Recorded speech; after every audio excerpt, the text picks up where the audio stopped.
nous éclaire afin que nous puissions comprendre ta pensée parce que tu es notre Dieu, tu es notre salut. Nous chassons toute puissance qui ne confesse pas ton nom au milieu de nous, au nom puissant de Jésus-Christ. Nous avons ainsi prié, nous disons Amen. Vraiment que le Seigneur Jésus-Christ vous bénisse. Nous sommes une fois de plus là pour pouvoir continuer notre marche dans le cadre de notre école de la sagesse. École de la sagesse, comme nous l'avons dit.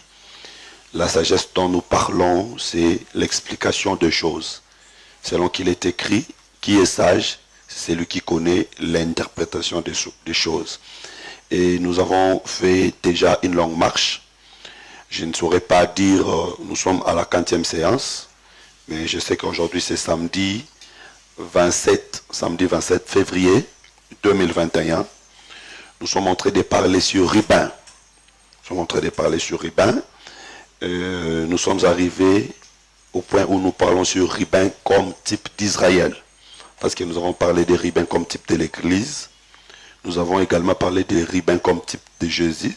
Et maintenant, nous sommes en train de parler des Ribins comme type d'Israël. Alors, une chose importante à souligner, c'est que Ribin a été maudit par son père, mais Ribin sera restauré. Nous avons parlé de Ribin qui doit être restauré. Et nous avions donné beaucoup d'autres explications. Ici, d'abord, avant d'aller même dans des révélations, il est important que nous puissions exhorter les enfants de Dieu. Pour dire que même si tu perds quelque chose, crois que le Dieu que nous prions est un Dieu qui restaure aussi. Il peut aussi te restaurer. C'est possible que le Seigneur te restaure. D'une manière ou d'une autre, le Seigneur peut toujours te restaurer. Il n'y a pas de problème. Donc, il faut avoir la foi. Il faut avoir la foi que le Seigneur peut restaurer. Ça, c'est d'une manière évangélique. Nous aussi, nous avons parlé de ça. Nous aussi, Église comme Ribin, tout ce que nous pouvons avoir perdu, Dieu peut nous restaurer. Et j'avais dit également qu'il faut éviter d'erreurs. Il y a certaines erreurs qui coûtent cher dans la vie, qui nous font perdre des choses précieuses. Et par la grâce de Dieu, nous pouvons récupérer. Alors, par rapport à Israël, nous avons montré qu'Israël avait perdu les droits d'aînesse. Israël avait perdu la gloire, Israël avait perdu la royauté, mais Israël sera restauré. C'est là où nous sommes arrivés. Et nous avons montré que la restauration d'Israël se fera après l'enlèvement de l'Église. Il faut noter cela, il faut souligner cela, parce que sur le plan politique, 2021, il y a aujourd'hui Israël qui a retrouvé déjà son pays à travers l'indépendance accordée au peuple d'Israël par les Nations Unies. Ça c'est sur le plan politique. Mais sur le plan prophétique, jusqu'à ce jour, Israël n'est pas encore restauré. Pourquoi? Parce qu'Israël ne sera restauré qu'après l'enlèvement de l'Église. Donc vous comprenez que quand les Nations Unies ont accordé l'indépendance à Israël, l'Église est encore sur la terre. Donc, spirituellement, cela ne signifie rien, ne représente pas la véritable restauration. C'est pourquoi nous disons que la restauration véritable, c'est ce qui vient spirituellement et non ce qui vient physiquement. Donc voilà. Et il est important de noter, j'avais montré à la séance passée, que le peuple d'Israël sera restauré au temps de la colère. C'est ce qui nous pousse à aborder un peu, parce que nous ne serons pas entrés en profondeur faute du temps. Sinon, nous allons passer tout le temps, peut-être 1 mois, 2 mois à parler que sur Ribin. Nous ne serons pas entrés en profondeur, mais nous allons faire un aperçu général sur l'ouverture des 7 sceaux.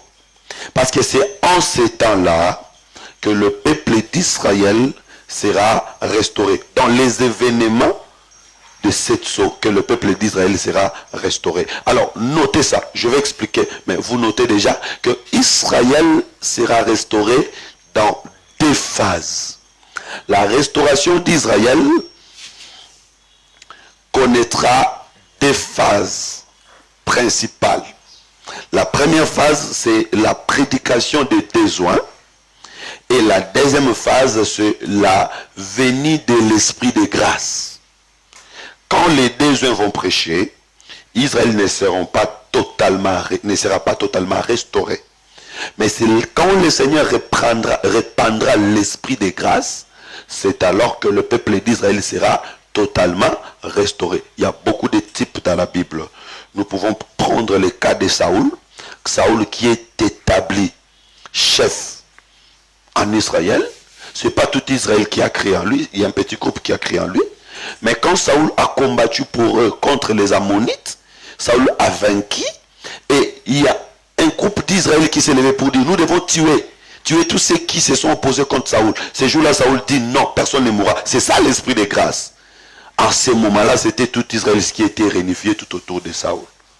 Donc la restauration d'Israël se fera dans des phases. Mais ce sont des choses qui vont s'accomplir quand l'Église sera enlevée. Et ce sont des choses qui vont s'accomplir lors de l'accomplissement des événements décrits dans l'ouverture des 7 sceaux. Alors, une idée sur les 7 sceaux. J'aimerais d'abord, je vais revenir sur l'intercession de Moïse sur Israël. Ici, j'aimerais d'abord que nous puissions comprendre. Lisons Apocalypse chapitre 6. Commençons par Apocalypse chapitre 5.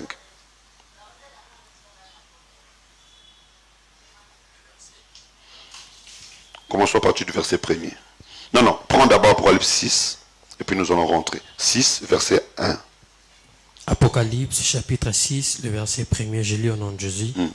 J'ai regardé quand l'agneau ouvrit un de ces sceaux et j'entendis l'un des 4 êtres vivants qui disait comme d'une voix forte, comme d'une voix de tonnerre, viens.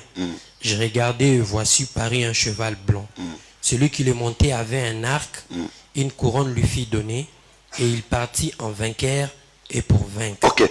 Quand l'agneau ouvrit l'un de ces sceaux, une voix forte comme la voix des tonnerres.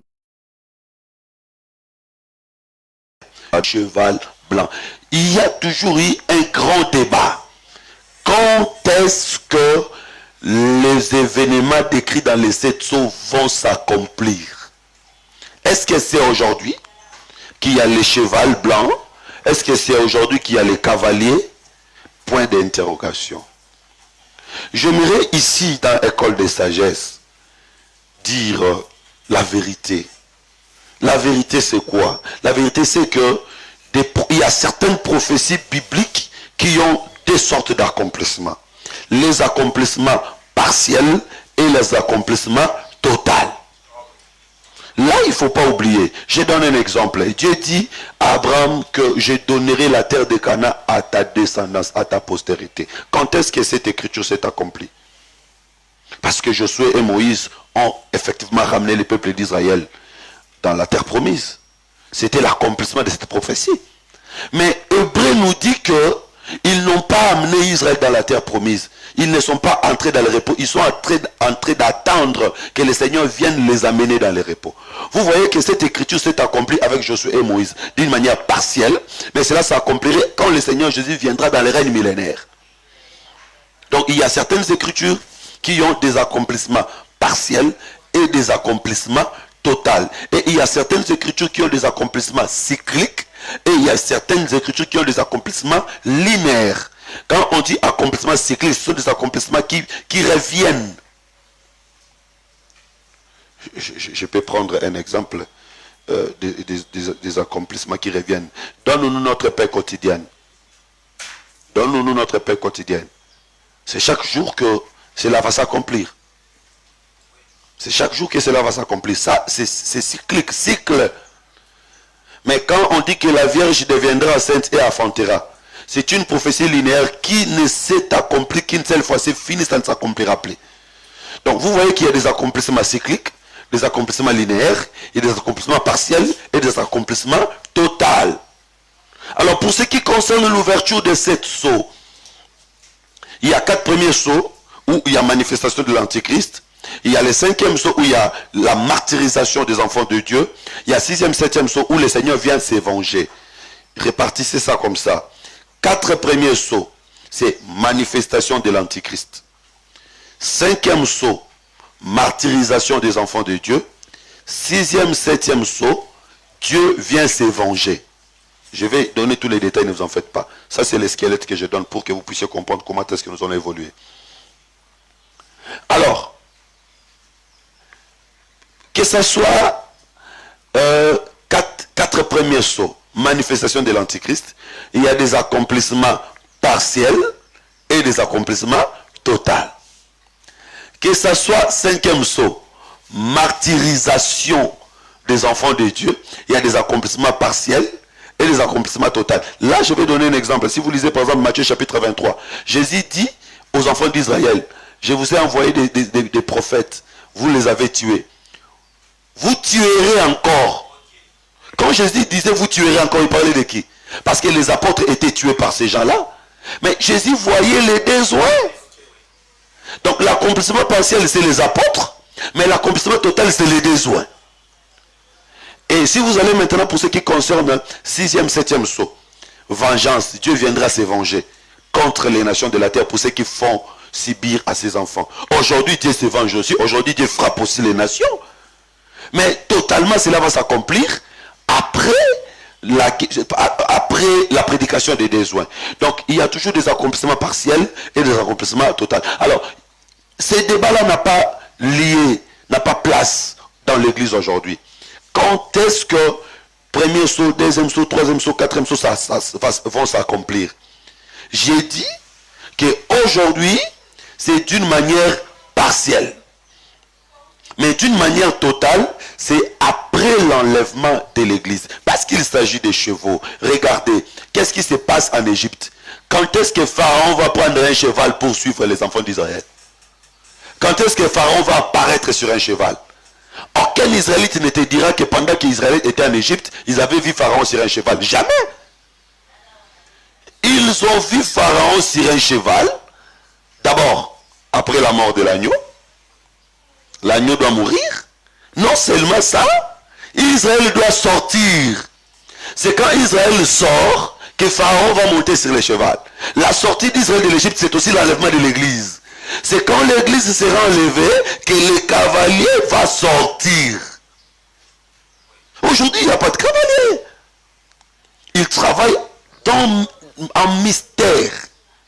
Donc nous disons que, parce qu'ici nous sommes en train de parler sur la perfection, l'accomplissement, premier saut, deuxième saut, troisième saut, quatrième saut, c'est après l'enlèvement de l'église. Ce qui se passe aujourd'hui, c'est les accomplissements partiels. Jésus en a parlé dans Matthieu chapitre 24. D'ailleurs, bon, j'avais longuement parlé sur Matthieu chapitre 24. Il y a tellement de choses là-dedans. Tellement de choses là-dedans. Tout ce que Jésus disait dans Matthieu 24 ne sont pas des choses qui vont s'accomplir après l'enlèvement de l'église. Il y a des choses qui devaient même s'accomplir avant même l'évolution ou le développement de l'église. Par exemple, quand Jésus prophétise sur Jérusalem, il dit, il ne restera pas ici, pierre sur pierre qui ne soit renversé. C'est une prophétie qui s'est accomplie à l'an 70.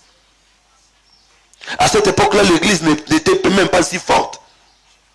Donc, les choses que Jésus a décrites dans Matthieu chapitre 24 ne sont pas forcément des choses qui s'accompliront après l'enlèvement de l'église.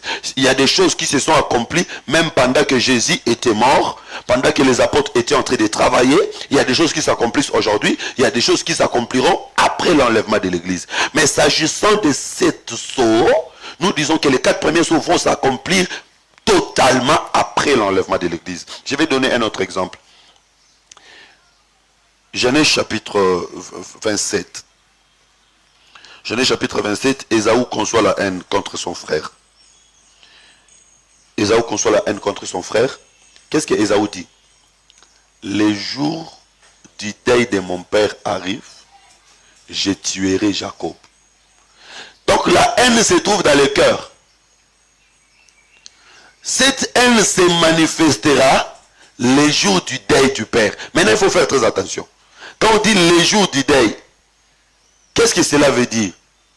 Ce sont des jours qui viennent après l'enterrement. Parce que pendant que le corps est là, On est en train de plairer le père. Ésaü ne pourra jamais tuer son frère. Parce qu'il y a des gens qui sont là. Il va attendre que quand on enterre le père, tout le monde ira. C'est ce temps-là que Ésaü va manifester sa colère. Donc nous disons qu'aujourd'hui, là, le corps est là. Puisque le corps est là, Ésaü ne peut pas se manifester. Vous comprenez que le corps de Christ nous protège. La parole de Dieu est une protection pour nous, est une sécurité pour nous, même si Ésaü a la haine, mais il ne peut rien nous faire aujourd'hui, parce que le corps nous garde, le corps nous protège. Même si le diable est là, même s'il a la puissance, il ne peut pas nous toucher aujourd'hui, parce que mais le jour où le corps sera enterré, c'est-à-dire le jour où la parole quittera le monde, en ce moment-là, il se manifestera. Donc vous comprenez, quand nous disons que Israël sera restauré pendant le temps de la colère, c'est pendant le temps où l'évangile quittera les nations, il n'y aura aucune protection chez les nations. C'est en ces temps-là que l'Antichrist se manifestera. C'est en ce moment-là que la restauration viendra pour le peuple d'Israël, commencera pour le peuple d'Israël. Parce que le Seigneur aujourd'hui est en train de nous traiter, de nous guérir. Après notre temps, viendra maintenant le temps d'Israël. Bien aimés, ce sont des choses que nous devons comprendre. Malgré que ce sont des choses qui ne s'accompliront pas dans notre temps, mais nous sommes appelés, nous sommes censés à comprendre ces choses. Vous savez, nous sommes un peuple bâti sur la montagne. Remarquez ce qui se passe. Quand Moïse est sur la montagne, Moïse, sa figure brillait, mais il ne couvrait pas. C'est quand il descend qu'il couvre. Donc pour dire que le peuple qui est sur la montagne n'a pas besoin de voir un Moïse qui n'est pas voilé. Mais le peuple qui est au bas de la montagne voit Moïse voilé. Ici, je dis que le peuple qui est au-dessus de la montagne, c'est nous. C'est au sommet de la montagne, c'est nous l'église. Nous voyons des choses clairement. Mais Israël qui est au bas de la montagne voit Moïse voilé. Donc aujourd'hui, dans l'église, il y a le dévoilement des choses. C'est aussi ce qui concerne la nudité de Noé. Vous savez qu'il y a quelqu'un qui devait prendre la nudité de Noé et l'amener à l'extérieur de la tente. C'est vrai que ces choses seront une folie pour les gens des nations, mais pour nous les enfants de la maison, nous comprenons que c'est notre nourriture, c'est une grâce et une bénédiction. Noé c'est le Père, la nudité du Père c'est le secret du Père. Le secret du Père était dans la tente. Or nous savons que la tente du Père c'est le ciel. Il y a quelqu'un qui doit prendre le secret qui est au ciel, l'amener sur la terre. Cette personne-là c'est Cham. Et à cause de cet acte-là, il doit être maudit.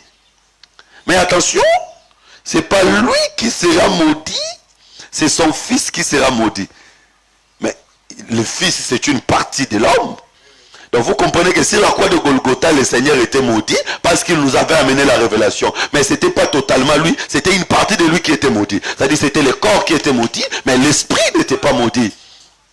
Et ce corps qui était maudit est devenu une bénédiction pour nous. Parce que Canaan qui était maudit est devenu bénédiction d'Abraham. Je vais te dire que celui qui était maudit sur la croix de Golgotha, c'est celui-là qui est notre bénédiction aujourd'hui. C'est ça aussi Adam. Donc vous savez que Adam n'était pas totalement maudit. Dieu dit, puisque tu as fait cela, la terre sera maudite à cause de toi. Quelqu'un dira que non, Adam n'était pas maudit, c'est la terre qui était maudite. Non, mais tu comprends pas.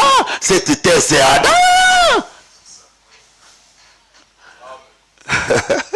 Cette terre, c'est Adam. Mais puisque Adam n'est pas seulement terre, Adam est aussi souffle. Le souffle n'est pas maudit. Le souffle n'est pas maudit, c'est la terre. Une partie de lui est maudite.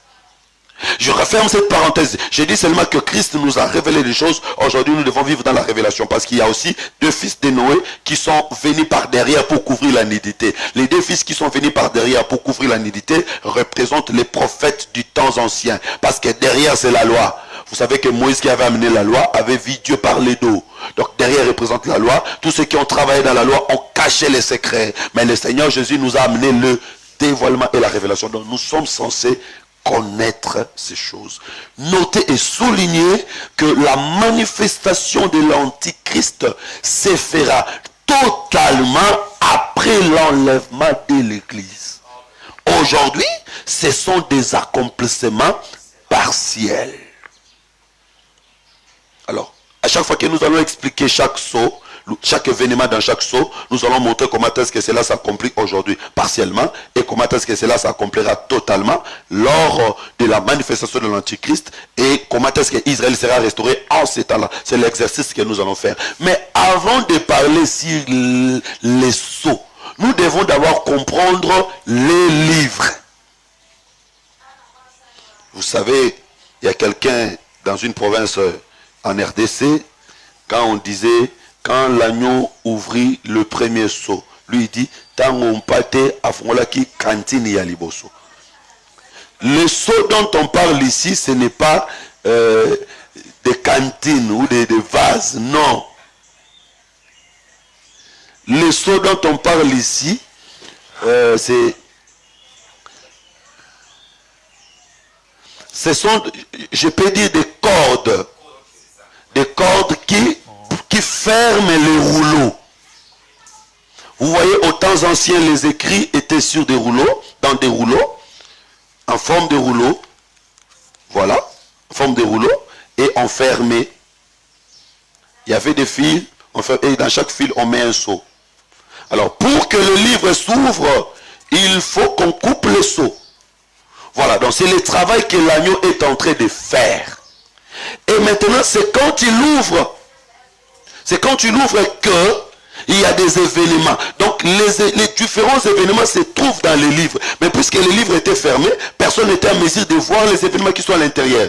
C'est quand les livres s'ouvrent que nous voyons les événements qui sont à l'intérieur. Maintenant, il faut faire attention.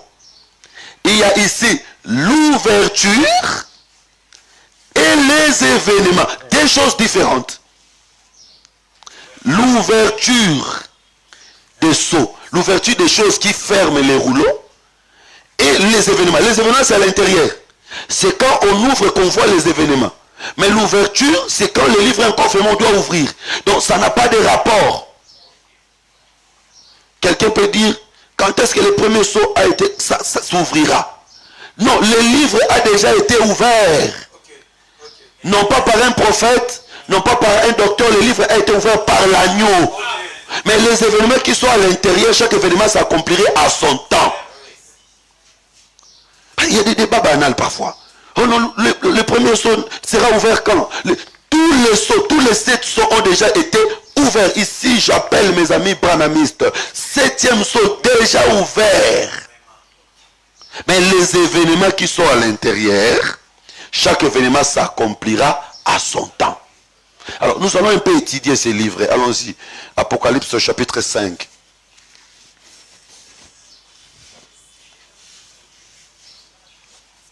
Je vais vous faire un petit tour. Je vais vous amener dans les livres scellés ici. Oui, premier verset. Apocalypse chapitre 5. Suivez bien mes chers bien-aimés. J'aime ces choses. Elles sont tellement intéressantes. Puis je vis dans la main droite de celui qui était assis sur le trône un livre écrit en dedans et en dehors. D'abord, please mon frère, va dans Apocalypse 4, chapitre 4, verset 1er. Apocalypse 4, chapitre 4, le verset 1er. Après cela, j'ai regardé et voici une porte était ouverte dans le ciel. La première voix que j'avais entendue, comme le son d'une trompette. Après quoi?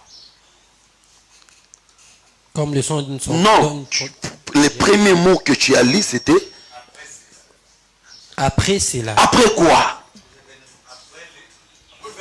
Non. Ici, nous sommes dans Apocalypse 4. Ouais.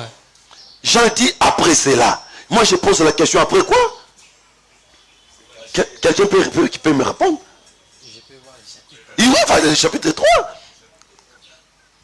Chapitre 3, le verset 22. C'est quoi le chapitre 3? Qui est celui qui a des oreilles. Cela veut dire seulement que Apocalypse n'est pas écrit d'une manière chronologique. Tu ne peux pas étudier Apocalypse chapitre 1, chapitre 2, chapitre 3. Toi, tu penses que les événements se suivent chronologiquement. Non, tu vas échouer. Pourquoi? Parce que c'est une vision. La vision ne respecte pas l'ordre chronologique et non l'ordre d'espace. Dans la vision, il n'y a pas le respect du temps ni le respect d'espace. C'est ça la plus grande difficulté pour tout celui qui étudie le livre d'Apocalypse. Alors, Apocalypse 4, on lui dit quoi? Va Apocalypse 4. Après cela, j'ai regardé et voici une porte était ouverte dans le ciel. Une porte ouverte dans le ciel. La première voix que j'avais entendue, comme le son d'une trompette, et qui me parlait, dit, monte ici, Et je te ferai voir ce qui doit arriver dans la suite. Ce qui doit arriver dans la suite. Vous comprenez que ce qui doit arriver dans la suite, ce n'est pas Apocalypse 5.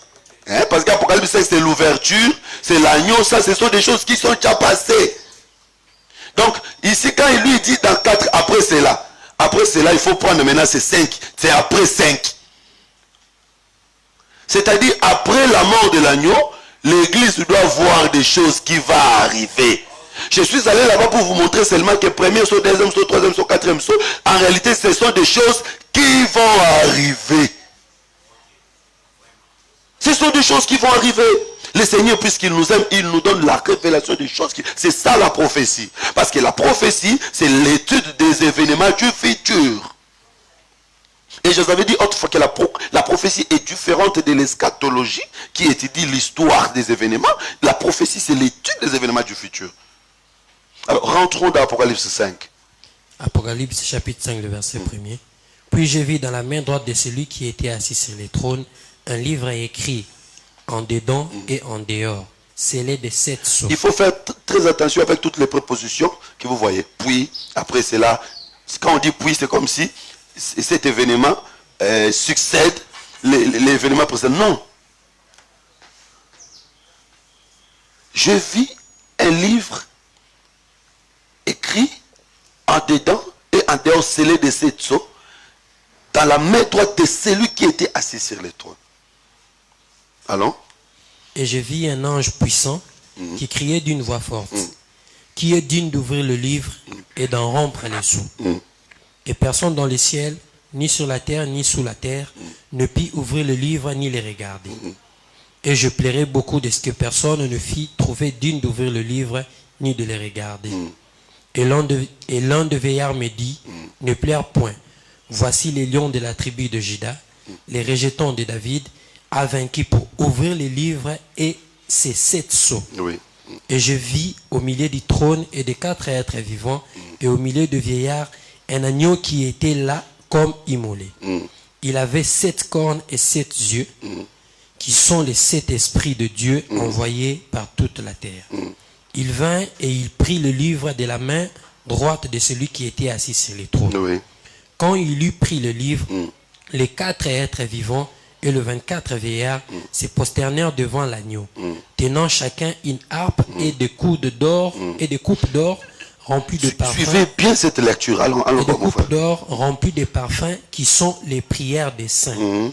Et ils chantaient un cantique nouveau en disant, tu es digne de prendre le livre et d'en ouvrir les sceaux, car tu as été immolé, tu as racheté pour Dieu. Ils ont chanté un cantique nouveau, ce qui est un cantique ancien.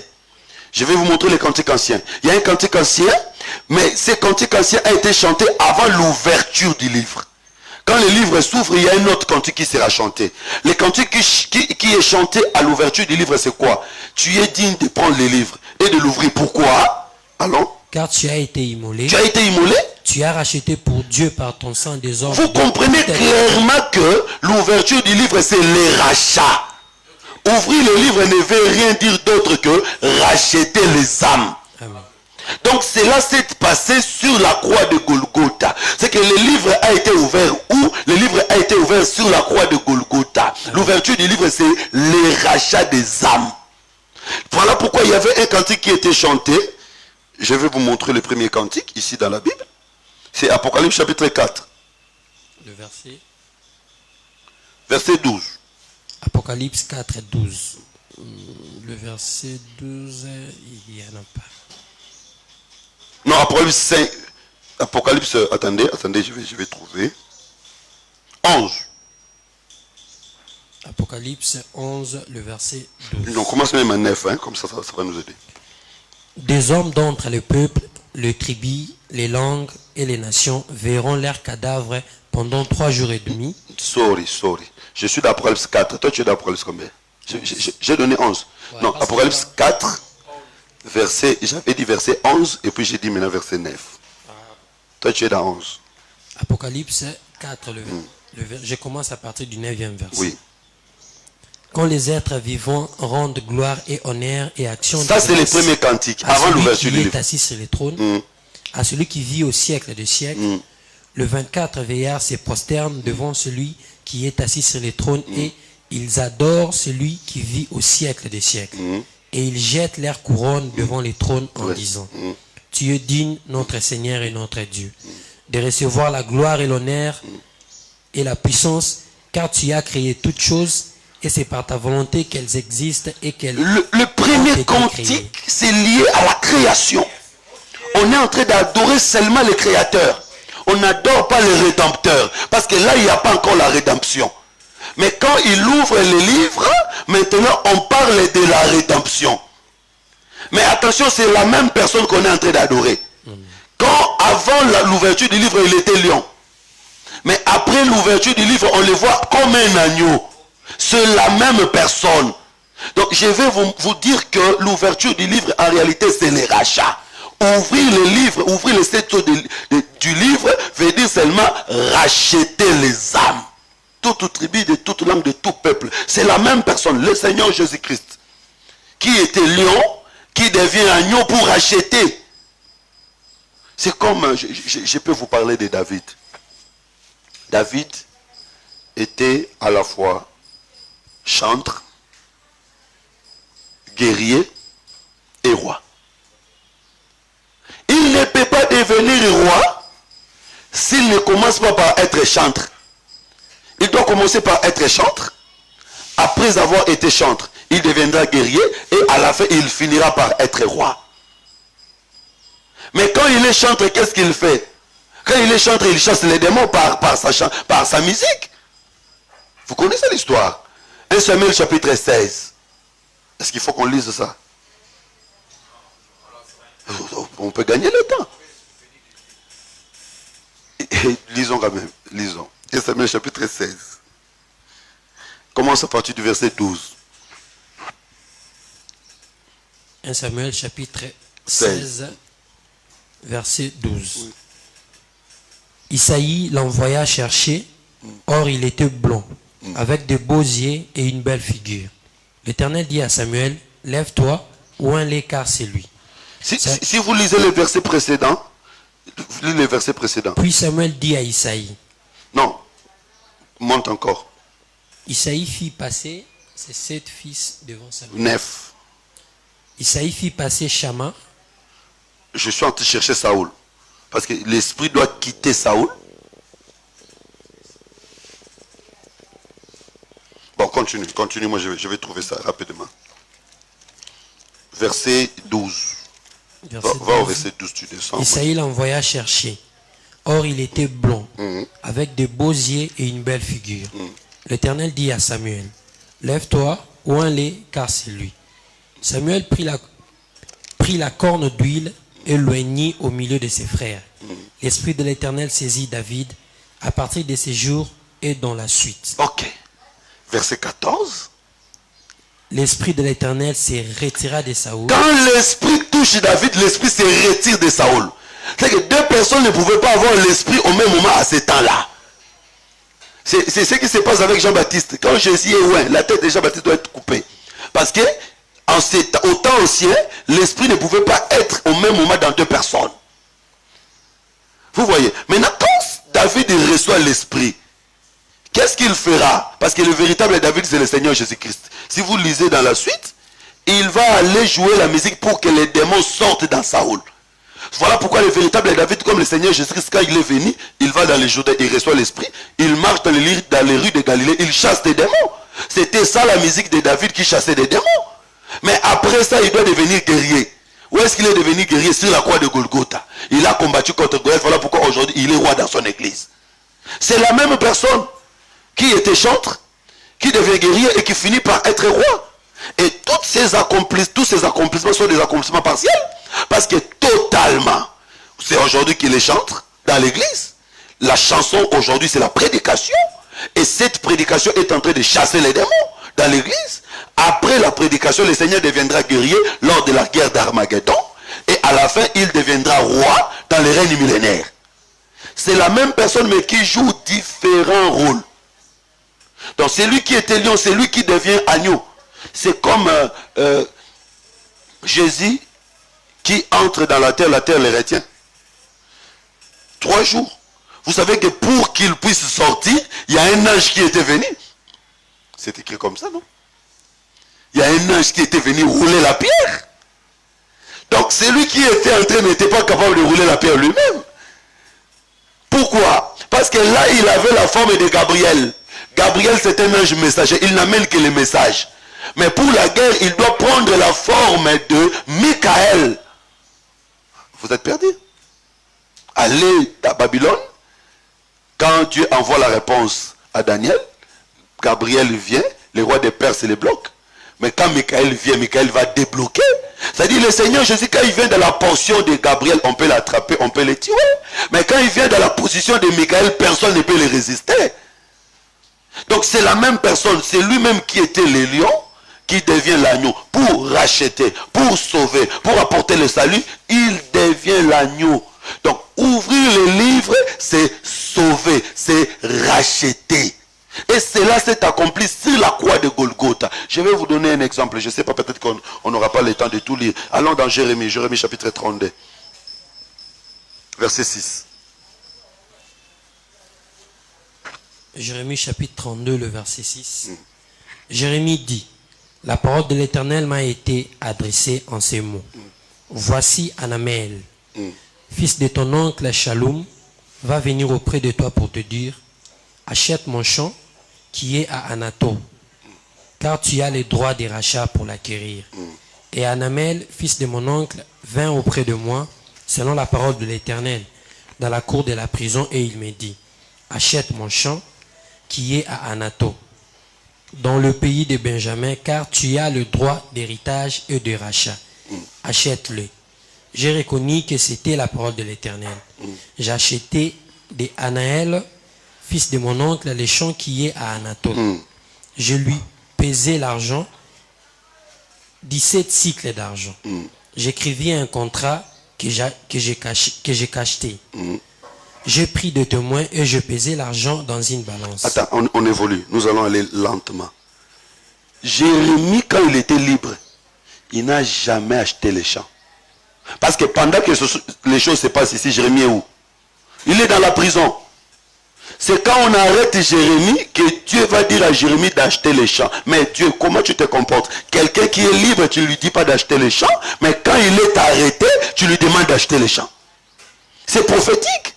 Le véritable Jérémie, c'est qui? C'est le Seigneur Jésus-Christ. Pendant que Jésus était en train de marcher sur les avenues d'Israël, Jésus n'avait pas racheté les champs. C'est quand il est monté sur la croix de Golgotha, c'est alors qu'il achète les champs. C'est-à-dire c'est dans ses souffrances qu'il va acheter les champs. C'est pourquoi on dit ici qu'il a pesé l'argent sur la balance. La croix de Golgotha, c'était la balance. Parce que dans la balance, il y a toujours une partie qui monte, une partie qui descend. Et sur la croix de Golgotha, il y avait deux parties. Il y a une partie qui était montée et une partie qui était descendue. Vous comprenez? Les deux brigands, l'un était monté, l'autre était descendu. C'était la balance de Dieu. C'est là où il a pesé l'argent pour acheter les champs. Mais quand il achète les champs, on dit qu'il y a deux contrats. Il y a un contrat cacheté et un contrat ouvert.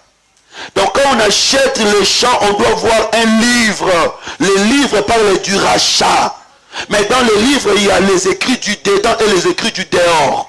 Parce qu'on dit que le livre était écrit en dedans et en dehors. Dans d'autres versions, on dit qu'il était écrit en recto et verso. Alors, les écrits de l'extérieur sont des écrits visibles. Les écrits de l'intérieur ne sont pas visibles. Il faut qu'on ouvre pour que tu voies.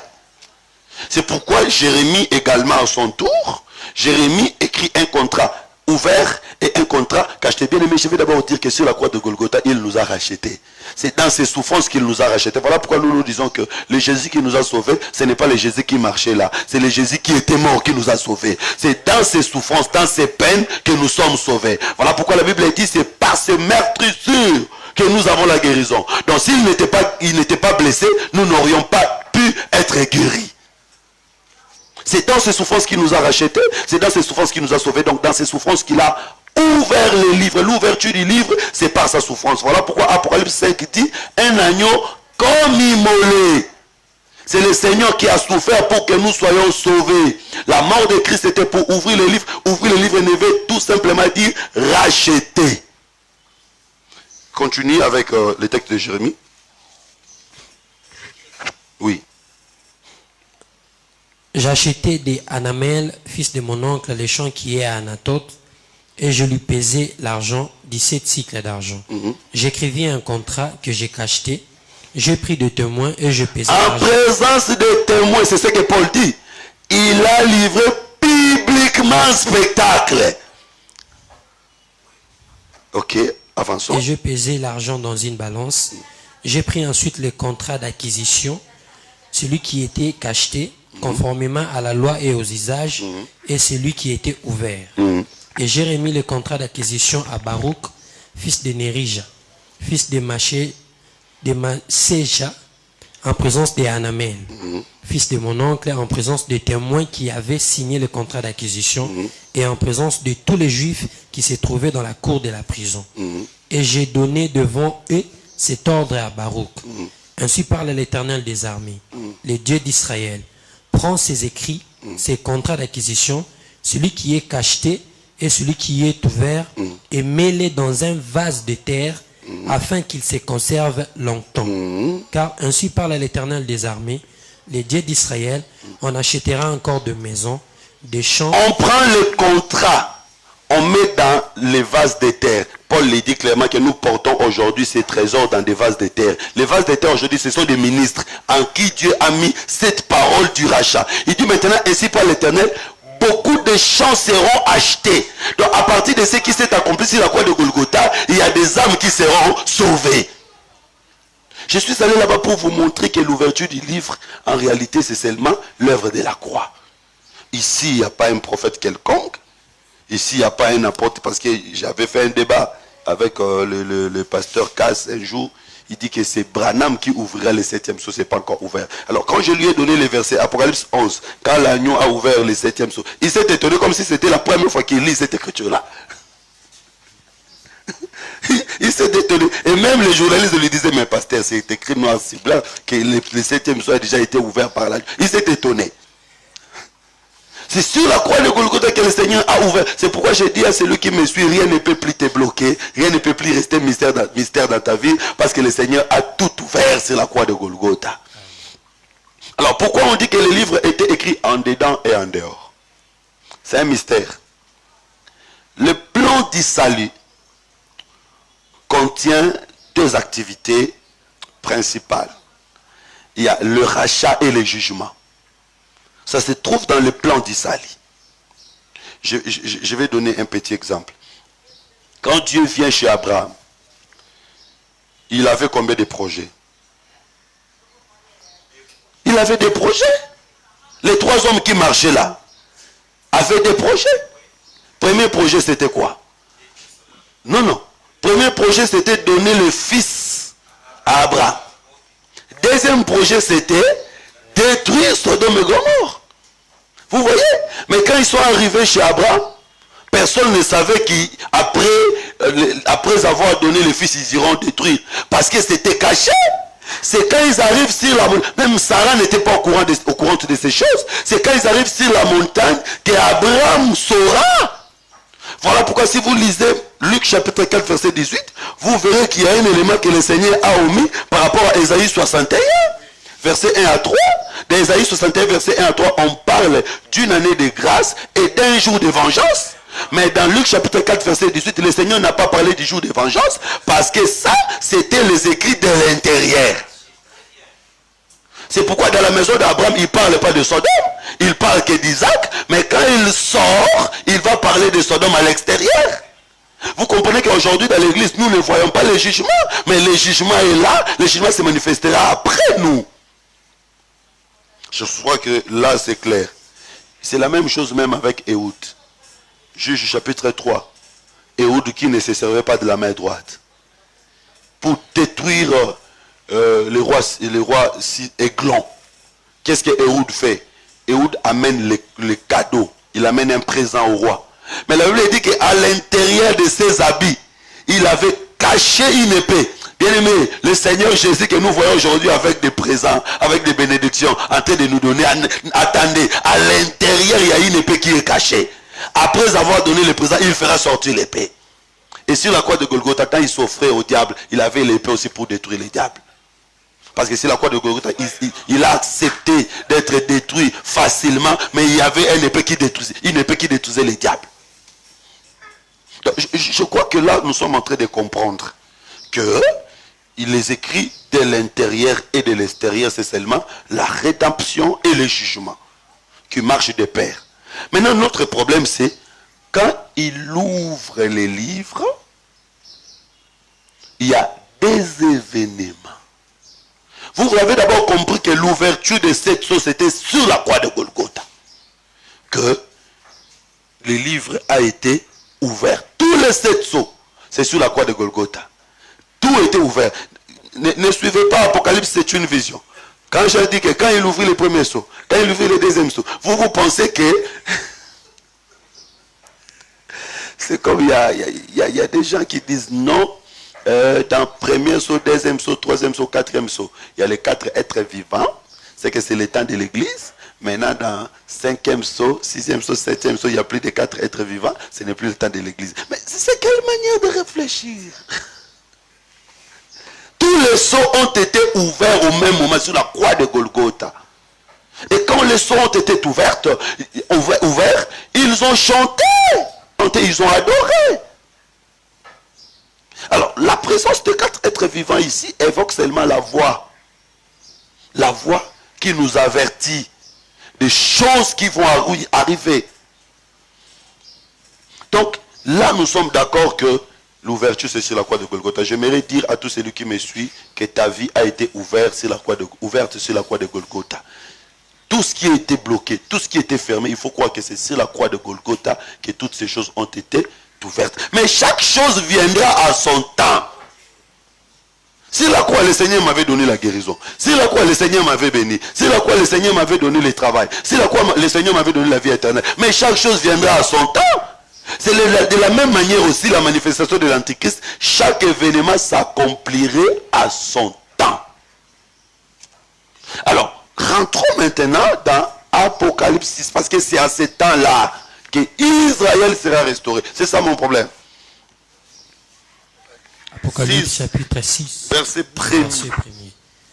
J'ai regardé quand l'agneau ouvrit un des 7 sceaux, et j'entendis l'un des 4 êtres vivants qui disait comme d'une voix de tonnerre, viens.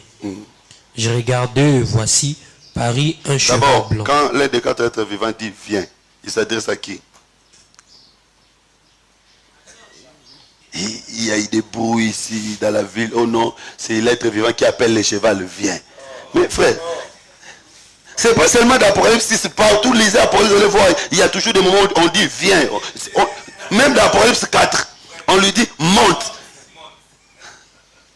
C'est-à-dire que le Seigneur veut montrer, ici Jean représente l'église. Nous sommes en train de voir, mais nous ne sommes pas là. Nous sommes en train de voir. Le Seigneur veut seulement nous montrer des choses qui arriveront.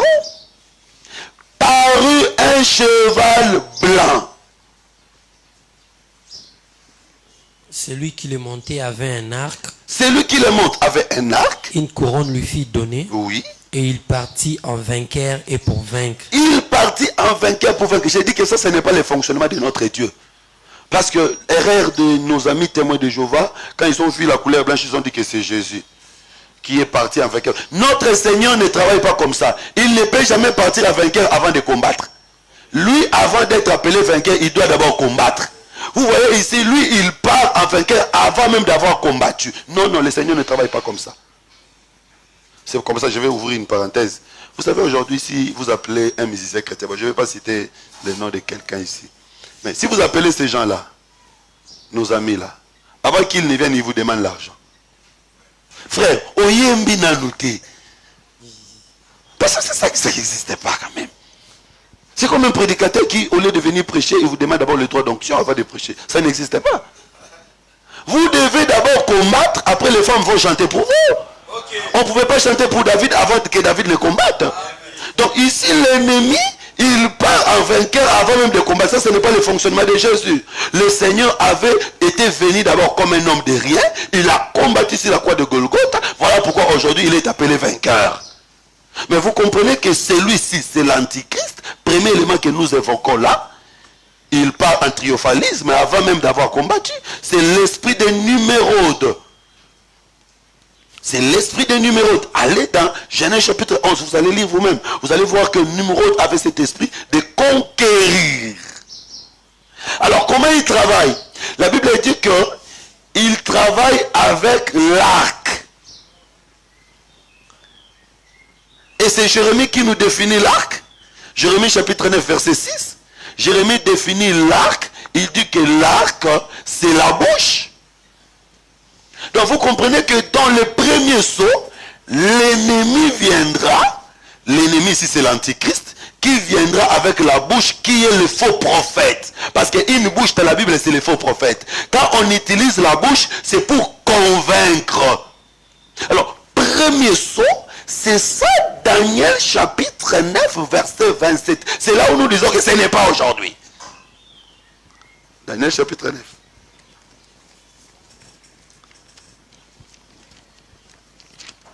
Oh, bien-aimé. Daniel chapitre 9. Nous sommes heureux parce que nous aussi nous avons une bouche. Et la bouche que nous avons aujourd'hui, c'est le Fils. Par qui l'Éternel nous parle. Verset 27. Daniel chapitre 9, le verset 27. Il fera une solide alliance avec plusieurs pour une semaine. Ça c'est qui fait qui fait une solide alliance ici? C'est l'antichrist. Mais comment on fait des alliances? Dites-moi, comment on fait des alliances? Par des négociations. On ne fait jamais une alliance sans parler, jamais. Et pour faire une alliance, il faut chercher des négociateurs. Vous savez que le mariage c'est aussi une alliance.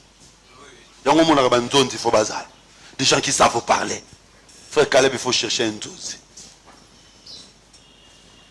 Et tous ceux qui vont se marier devant ici, je serai votre zone. Donc, c'est-à-dire, on fait des alliances par la négociation. C'est pourquoi on dit qu'il vient, Apocalypse 6, il dit qu'il vient avec l'arc. L'arc, c'est la bouche. Ce que nous voyons aujourd'hui, c'est la préfiguration de ce qui viendra.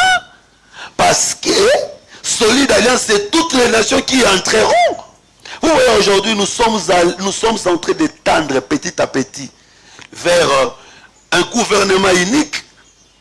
Nous sommes petit à petit en train de tendre vers une coalition des nations. Toutes les nations se sont mises d'accord pour dire que confinement, c'est toutes les nations qui se sont mises d'accord. C'est pourquoi parfois quand les gens critiquent Tshisekedi d'ici, mais c'est pas lui, ça ne dépend pas de lui. Ce sont des ordres mondiaux, il ne peut pas refuser. Et bien aimé, Congolais, chers Congolais, ne pensez pas que vous êtes une nation sainte. Parmi les nations qui combattront l'agneau, le Congo aussi sera à l'intérieur. Vous êtes membre des Nations Unies, non? N'est-ce pas que vous êtes membre des Nations Unies? N'est-ce pas que le casque bleu, vous faites aussi partie de là? Alors, cette armée-là qui combattra l'agneau, vous aussi, vous ferez partie. C'est pourquoi j'ai dit, je suis plus Congolais. Depuis que je crie au Seigneur, je suis concitoyen céleste. Selon la chair, bien sûr. Donc ici, solide alliance veut dire différentes négociations que l'antichrist fera. C'est ça, premier saut. Maintenant, dire que ça va s'accomplir aujourd'hui, c'est que, parce que Daniel 9, c'est dernière semaine dans le calendrier prophétique de Daniel. On n'a pas le temps de parler sur 70 semaines de Daniel, mais Daniel 9, c'est la dernière semaine. Je crois que vous comprenez. Qui ne comprend pas, je réponds. Sinon on sera bloqué avec l'État. Parce que depuis ton côté, dans 70 semaines, ça va encore nous prendre le temps. De toute façon, nous allons parler des 70 semaines. Mais Daniel 9, 27 nous parle de la dernière semaine. Parce que 70 semaines, il y a 69 semaines qui sont déjà écoulées. Il y a une semaine qui reste. La semaine qui reste là, dans la première moitié, Daniel nous dit clairement que l'ennemi fera une solide alliance. Et cette solide alliance, c'est ce qui se passe dans Apocalypse chapitre 6. Il vient avec l'arc qui est la bouche pour faire des alliances. Donc dans le premier saut, il ne combat pas, mais il fait des alliances. Mais c'est à ce temps-là que les deux œuvres vont prêcher. C'est à ce temps-là que les deux œuvres vont prêcher. Vous comprenez que ce que l'ennemi fait, c'est ce que les deux œuvres vont faire. Qu'est-ce que l'ennemi fait? L'ennemi est en train de rassembler les nations tout autour de lui. Qu'est-ce que les deux gens vont faire? Les deux gens vont aussi rassembler le peuple d'Israël tout autour de lui. Vous comprenez ce que nous faisons aujourd'hui? Nous sommes en train de rassembler les enfants de Dieu tout autour de nous. Et le diable également est en train de rassembler ses fils. Oh, mais il y a des méthodologies différentes. Comment est-ce que le Seigneur rassemble? Le Seigneur rassemble par la pluie. Il avait posé la question à Job. Est-ce que toi qui peux rassembler la poussière de la terre? Quand la pluie descend, la pluie rassemble la poussière de la terre et les différents grains se collent. La poussière de la terre aujourd'hui c'est nous. La pluie c'est la parole qui est en train de nous rassembler. C'est comme Jésus, pour faire voir l'aveugle, Jésus va prendre la poussière de la terre, il prend la salive, il met. Quand il met la salive dans la poussière de la terre, la poussière devient la boue. Il a rassemblé. C'était un geste prophétique. Aujourd'hui, c'est la salive qui rassemble la poussière dans la main de Christ. Nous sommes la poussière, nous venons chacun d'une extrémité à l'autre, mais le Seigneur nous a mis dans la main qui est le ministère, il a pris la salive qui est la parole, il a mis à l'intérieur, nous sommes rassemblés. Et puisque nous sommes devenus ces bouts, nous pouvons faire voir les aveugles. C'est-à-dire que l'Église aujourd'hui peut montrer la sagesse infiniment variée de Dieu dans le monde. Donc le Seigneur est en train de rassembler par la parole. L'ennemi également est en train de rassembler par des stratégies. Voilà pourquoi nous disons, dans l'église, l'élément moteur, c'est la parole. On peut avoir des dons de prophétie, des dons de guérison, des dons de bénédiction, tout ce que vous voulez. Mais toutes ces choses-là ne rassemblent pas. Ce qui rassemble, c'est la salive, la pluie. La parole, c'est la parole qui nous unit, c'est la parole qui nous rassemble. Voilà pourquoi une église assise sur la parole ne se disperse pas, ne se déstabilise, tombe. On les met à l'écart, on continue la marche. Mais les églises du monde, quand le pasteur commet un scandale, c'est fini, chacun va à son côté. Il dit, mais non, c'est que Marambouangol. Non, dans la véritable église, ça ne se passe pas comme ça. Vous tombez, on vous met à l'écart, on continue. Et le pasteur, là, ne fera pas de problème. Dire que non, je vais aller en justice, c'est mon église. Non, non. Et quand il va à l'écart, si le Seigneur est avec lui, s'il ne serait pas, il va revenir. Et quand il va revenir, on va pas dire que non, toi tu étais tombé, on ne va plus te recevoir. Non, on va les recevoir. S'il ne serait pas, bien sûr. Donc vous comprenez que c'est automatique, c'est l'amour qui règne.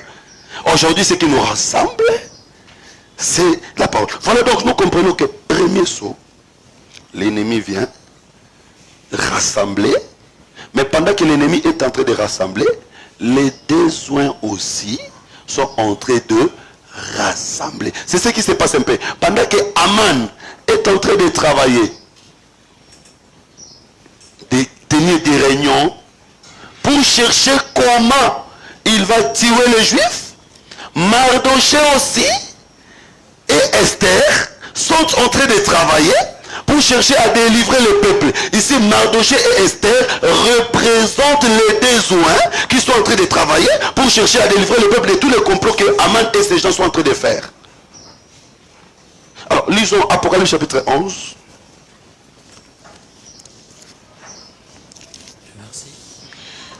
Commençons à partir du verset 3. Apocalypse chapitre 11, le verset 3e. Je donnerai à mes deux joints le pouvoir de prophétiser, revêtus de sacs pendant 1260 jours. Ils vont prophétiser pendant 1260 jours. 1260 jours égale à 42 mois. Égale à 3 ans et demi. C'est le temps, c'est temps équivaut au temps où l'ennemi aussi sera en train de travailler. L'ennemi aussi va travailler pendant... Bon, de toute façon, ça c'est important que je le dise. C'est important que nous lisions ça. Rentrons dans Daniel chapitre 9. Oh là là. Bon, pour mes amis, la prophétie, nous avons consanaé peu à consinaye les qui n'ont pas facile. Parce que nous ne connaissons pas ça. Quand quelqu'un ment, vous ne saurez pas qu'il est en train de mentir. Et il y a des gens qui mentent bien, propres.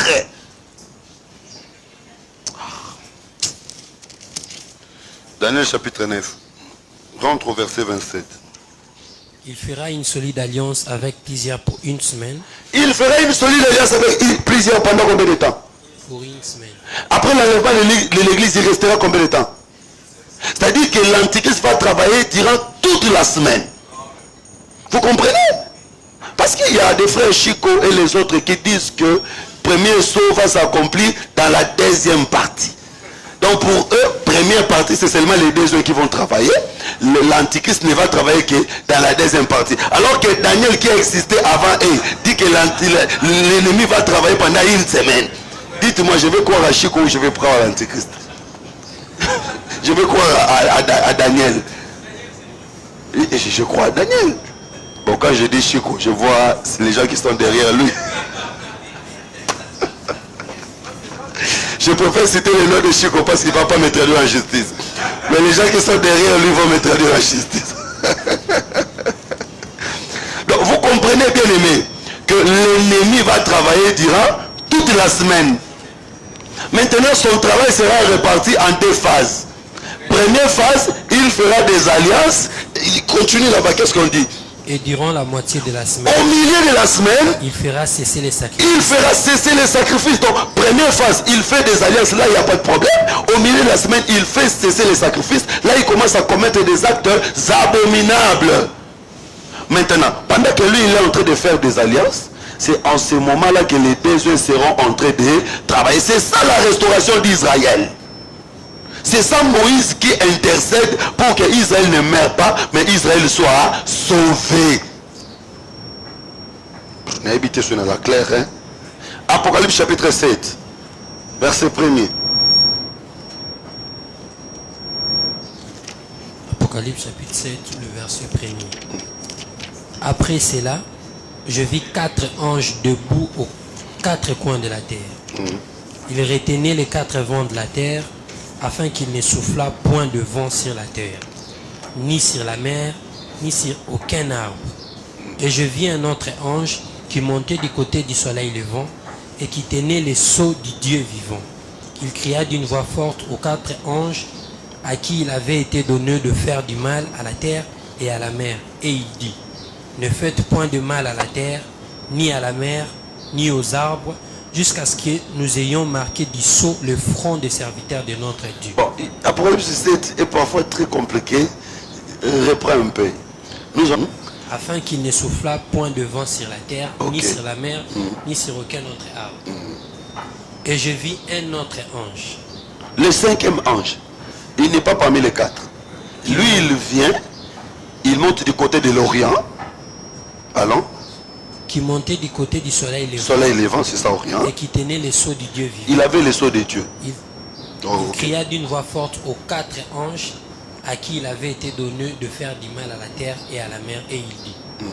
Vous voyez que les 4 anges qui retiennent le vent ici avaient la mission de détruire. Mais ils ne vont pas encore détruire si on ne finit pas le travail de marquer les fronts des enfants de Dieu. Alors l'ange qui vient du côté de l'Orient, c'est ça les besoins. Ici, on les présente maintenant comme une seule personne, comme un seul ange. Mais c'est les besoins. Leur travail, c'est quoi? C'est sceller les enfants de Dieu. Les enfants de Dieu ici, c'est Israël. Donc les 4 vents veut dire seulement que la colère de Dieu est déjà là. Mais Dieu ne permettra pas que le monde soit totalement détruit. Il faut d'abord que ces enfants soient scellés.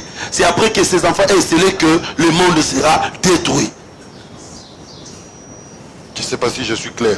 C'est ça Matthieu 24, 31. L'œuvre des besoins. C'est ça Apocalypse 7, 1 à 3. C'est ça également Matthieu 24, 31. Tu peux lire.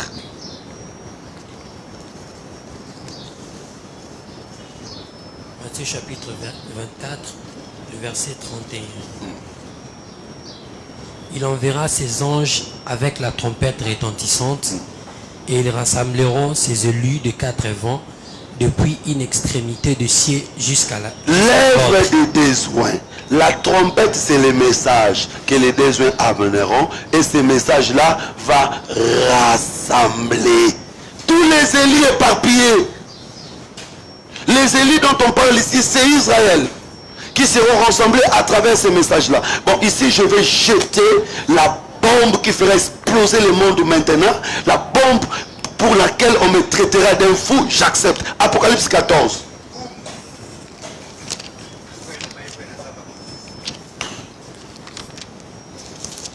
Apocalypse chapitre 14, le verset 6. Le verset 6. J'ai vu un autre ange qui volait par les milieux du ciel, ayant un évangile éternel pour l'annoncer aux habitants de la terre. Je vous dis, franchement, c'est la même chose.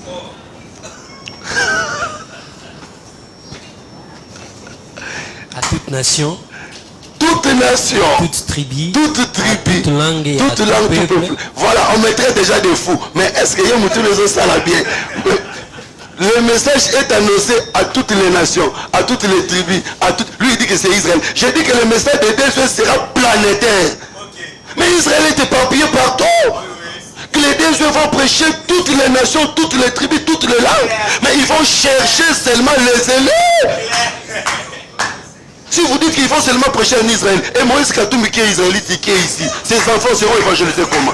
C'est que leurs messages seront interprétés en Swahili pour que les Israélites qui sont nés ici retiennent. Apocalypse 14, c'est le message des besoins. Amen. Amen. Vraiment. Amen. Il ne faut pas tromper les gens.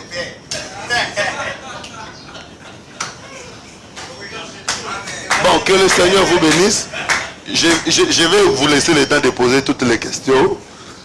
Vous savez que je suis toujours prompt à la repentance. Alors, je vais vous laisser le temps de poser les questions, toutes les questions que vous avez.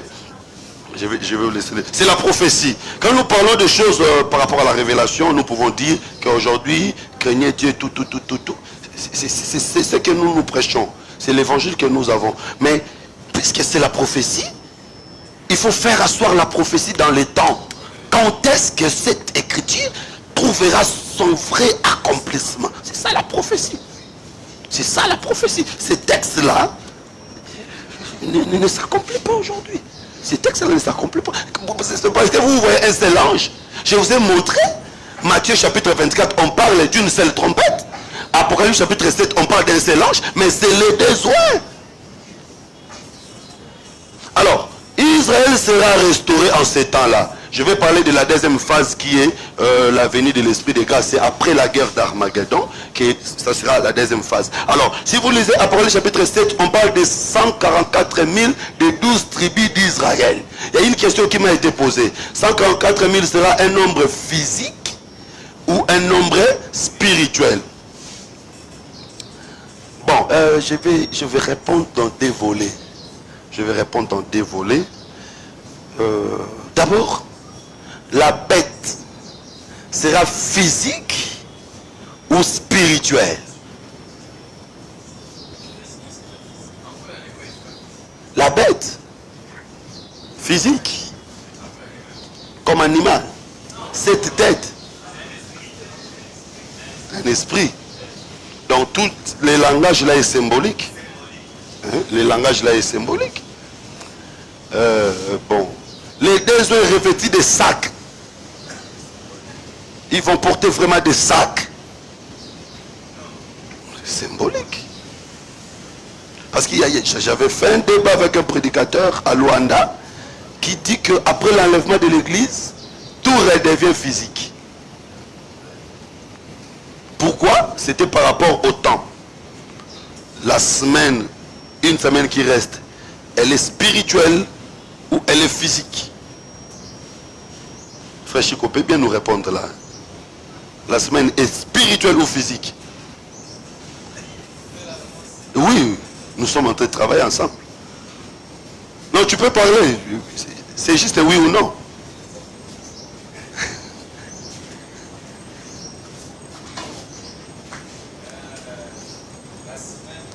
C'est facile à Oloba.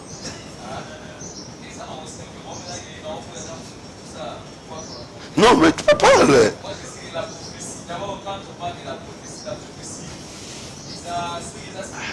Je pensais que ça va être facile.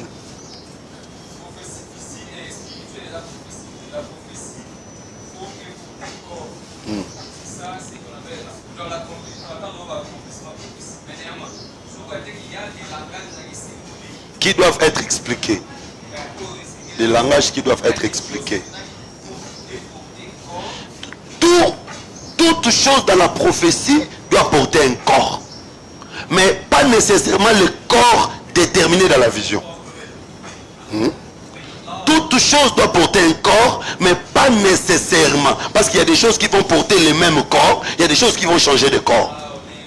D'accord. Donc quand on dit une semaine, on doit voir la semaine physique. Mais ça peut aussi prendre un autre aspect. Mais s'agissant de la semaine elle reste physique. C'est 7 ans. Pourquoi? Parce que ça n'a pas commencé là-bas. Ça a commencé depuis que la parole a été donnée que Jérusalem sera rebâtie.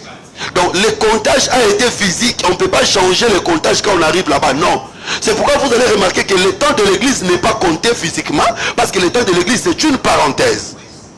Le temps de l'église est spirituel parce qu'il est une parenthèse. Mais le temps d'Israël sera physique parce que c'est un temps qui a commencé bien avant. Vous comprenez? Donc avec ce qui concerne le temps, c'est physique, c'est 7 ans physique.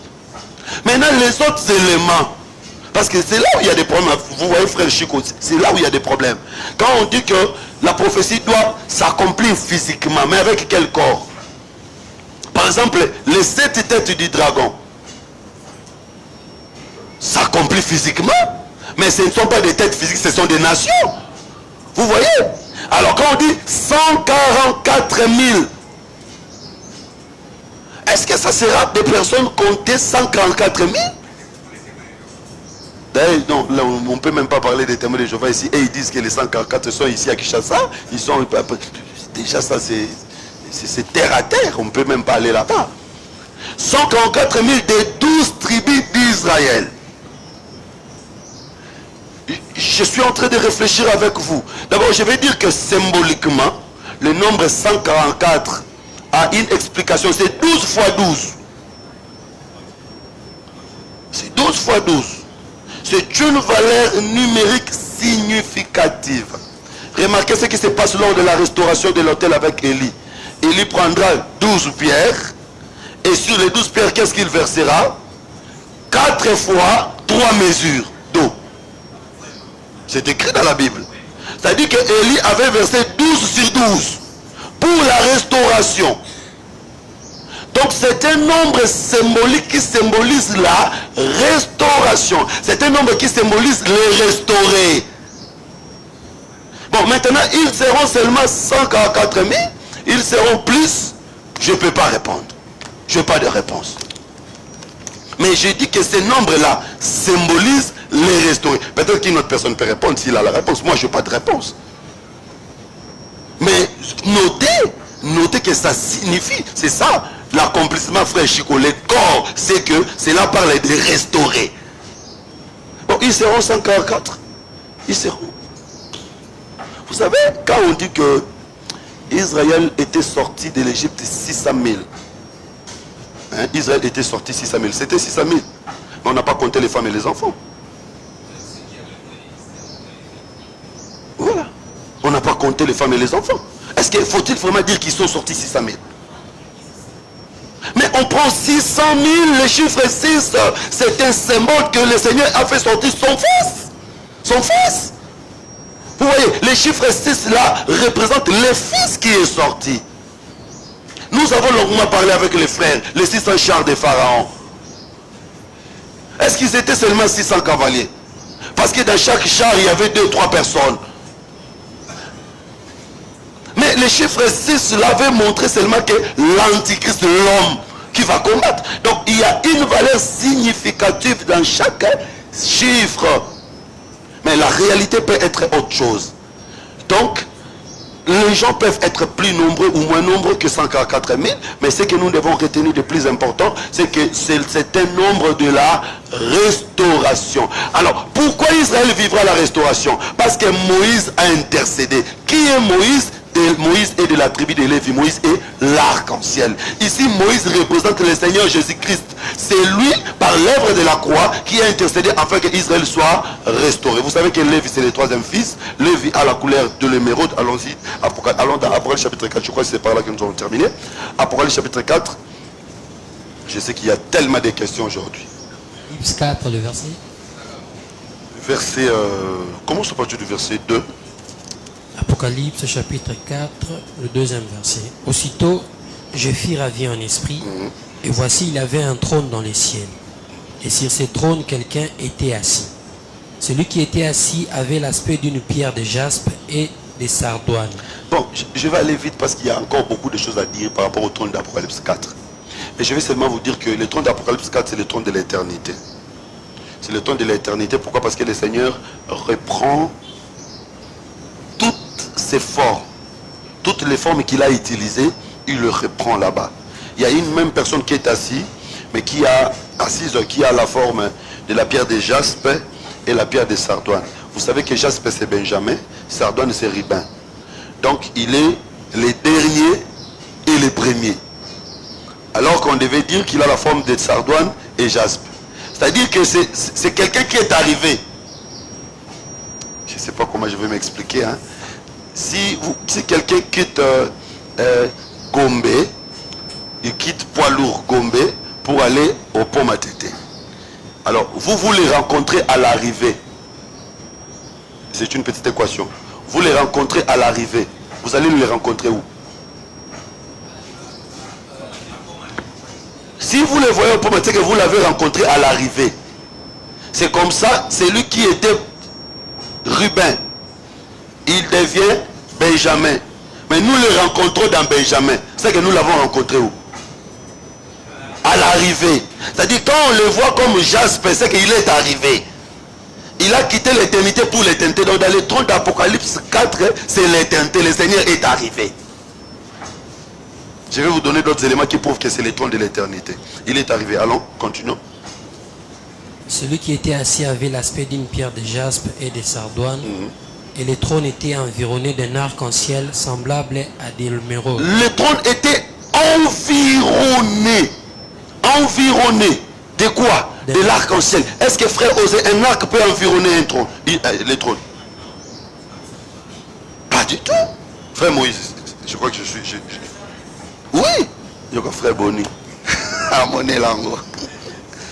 Donc, quand on dit que l'arc environne, c'est qu'il y a deux arcs.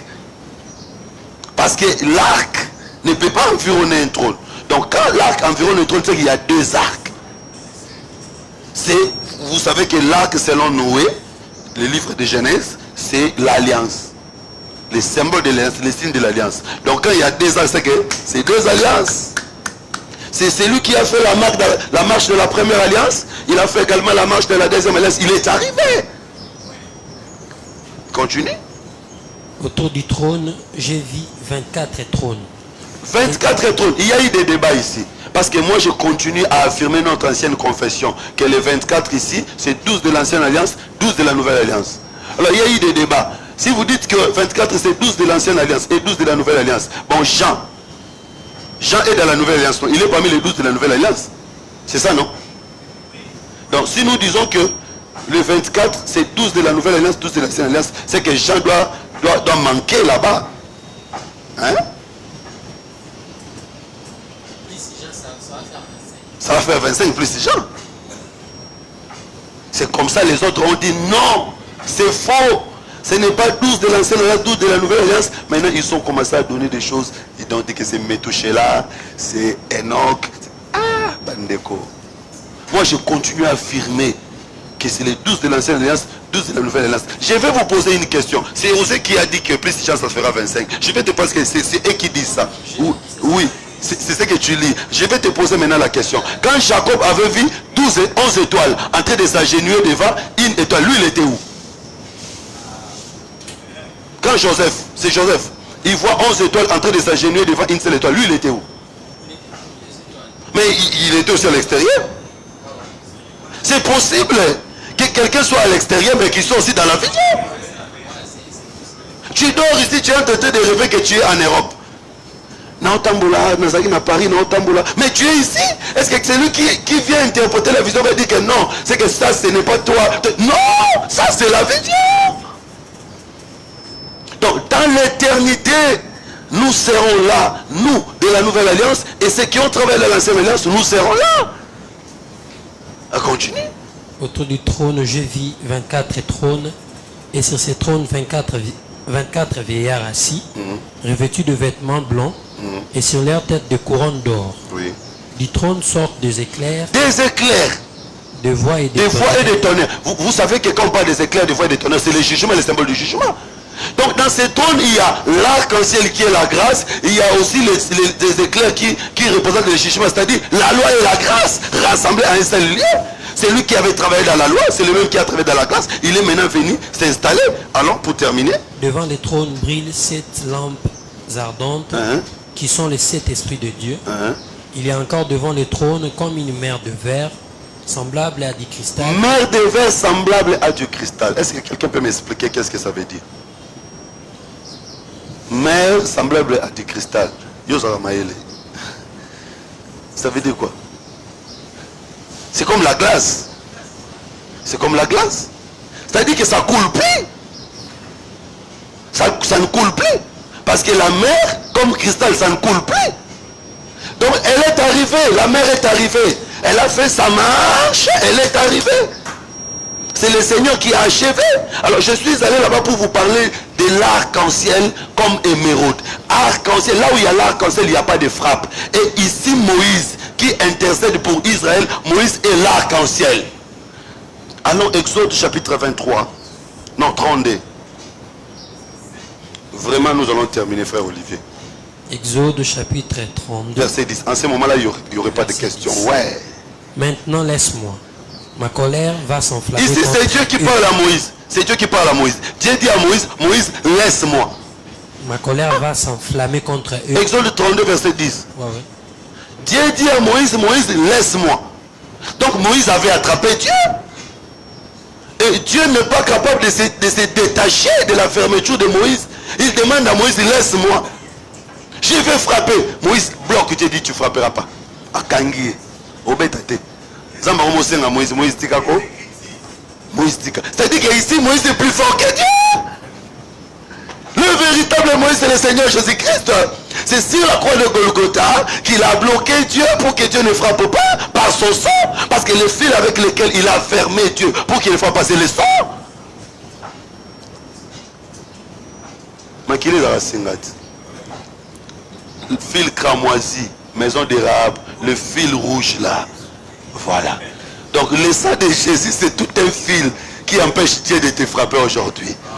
Donc vous comprenez que Moïse qui intercède ici est l'image de Jésus-Christ. Continue là, tu verras vraiment que Moïse avait empêché Dieu de ne pas frapper. Maintenant laisse-moi. Ma colère va s'enflammer contre eux. Et je les consumerai de toi une grande nation. Moïse implora l'Éternel, son Dieu, et dit, pourquoi, ô Éternel, ta colère s'enflammerait-elle contre ton peuple, que tu as fait sortir du pays d'Égypte par une grande puissance et par une main forte? Pourquoi les Égyptiens diraient-ils, c'est pour le malheur qui les a fait sortir, c'est pour les tuer dans les montagnes et pour les exterminer de dessus la terre? Reviens de l'ardeur de ta colère et répands-toi du mal que tu veux faire à ton peuple. Souviens-toi d'Abraham, Isaac et d'Israël, tes serviteurs auxquels tu as dit, en jurant par toi-même, je multiplierai votre postérité comme les étoiles du ciel, je donnerai à vos descendants tous ces pays dont j'ai parlé, et ils les posséderont à jamais. Et l'Éternel s'est répandu du mal qu'il avait. L'Éternel s'est répandu du mal. Vous voyez que Moïse a empêché Dieu de ne pas frapper. Moïse ici représente le Seigneur Jésus-Christ. Bien aimé, je vais te dire, il n'y a pas quelque chose qui soit plus fort que le Seigneur Jésus-Christ, que le sang du Christ, que le sang de l'agneau. Et à chaque fois, si tu veux prier, reprends à Dieu ses paroles. Parce que Moïse a repris à Dieu ses paroles. Il a parlé de la gloire. Montre à Dieu que si tu ne fais pas ça, les nations vont se moquer de toi. À chaque fois que tu montres Dieu que cette situation fera atteinte à ta gloire, le Seigneur agira. Donc je suis allé là-bas pour montrer seulement que si Israël sera restauré, c'est parce que Moïse avait parlé, Deutéronome chapitre 33 verset 6, Moïse a parlé sur la restauration de Ruben. Et ce Moïse-là était l'ombre. Le véritable, c'est le Seigneur Jésus-Christ. Pour aujourd'hui, je crois que je vais me limiter là. Que le Seigneur vous bénisse. Par rapport aux minutes, il nous reste que 6 minutes. Donc si nous allons répondre aux questions, c'est dans les 6 minutes que nous avons ici. Alors, je sais qu'il y en a tellement. Bobo Tounana. Je vais choisir laquelle je vais répondre aujourd'hui, laquelle je répondrai le samedi prochain. On commence par... C'est Christelle, tu as une question? Avec on a vu moi de la femme, on donne à la femme. Ouais. Vous avez dit que la parole sera prêchée dans toutes les nations. Ouais. Maintenant, ma question est de savoir, et ils sont à deux. Vous dites que non, ils vont répandre la parole partout. C'est qu'il y aura encore de disciples, Oui. ils vont aller partager la parole. Effectivement, à chaque fois qu'ils vont prêcher, il y aura des gens qui vont croire à leur message et il y aura des gens qui vont travailler avec eux. Ça se passe toujours comme ça. Tous les prophètes qui sont venus en Israël avaient toujours des disciples avec qui ils travaillaient. Donc les deux ont également, leur message sera accepté par certaines personnes qui vont répliquer. Et ils auront également les moyens technologiques. Parce qu'à chaque fois que Dieu travaille dans une époque, il utilise la technologie de cette époque-là. Donc les deux auront à leur possession les différents moyens technologiques qui leur permettront d'atteindre les différents coins. Encore une question. Ouais. Vous avez dit à un moment, non, il y a quand on parle de la prophétie, à des fois c'est symbolique. Ouais. Maintenant, vous dites encore que non, ils seront au nombre de deux. J'aimerais affirmer qu'ils seront vraiment au nombre de deux ou comment? Parce qu'à un moment, vous avez dit que le chiffre est 144. Oui, oui, c'est symbolique. Ouais. Même le nombre 2 là, c'est symbolique d'abord. Parce que la Bible dit, tu ne croiras qu'à la déposition de 2 ou 3 témoins. Donc, puisqu'ils sont des témoins, ils ne peuvent venir qu'au nombre de 2. Pour que leur témoignage soit vrai. Ça, c'est le premier élément.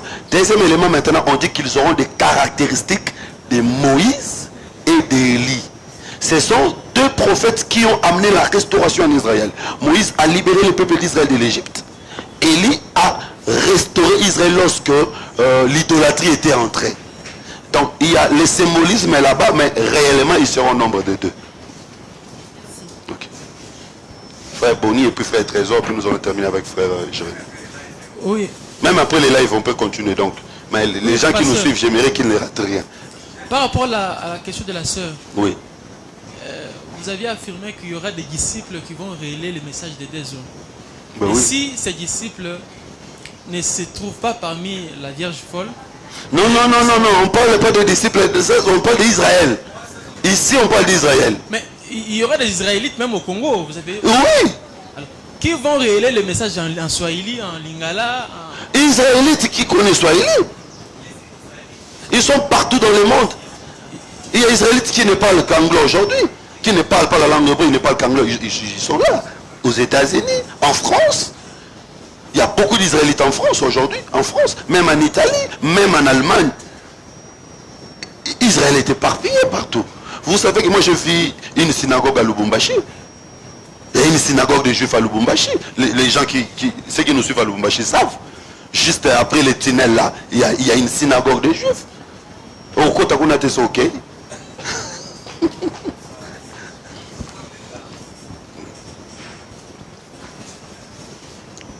Oui, merci beaucoup. Vous avez dit que les deux auraient prêché seulement Israël.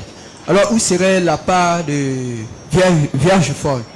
La Vierge folle serait sauvée de quelle manière? Deuxièmement, je vais savoir, vous avez parlé des 24 veillards. Comment les 12 disciples de Jésus sont devenus les 24 veillards? Une précision, s'il vous plaît. Ok, Vierge folle ne sera pas prêchée avec l'enseignement des besoins. Ne sera pas sauvée avec l'enseignement des besoins. Vierge folle sera sauvée avec l'enseignement qu'elle écoute aujourd'hui. Hein? Vierge folle sera sauvée avec l'enseignement. Elle va ruminer. La Vierge folle va ruminer les enseignements qu'elles ont déjà écoutés aujourd'hui. Donc ces messages-là des besoins n'influenceront pas la foi de la Vierge folle.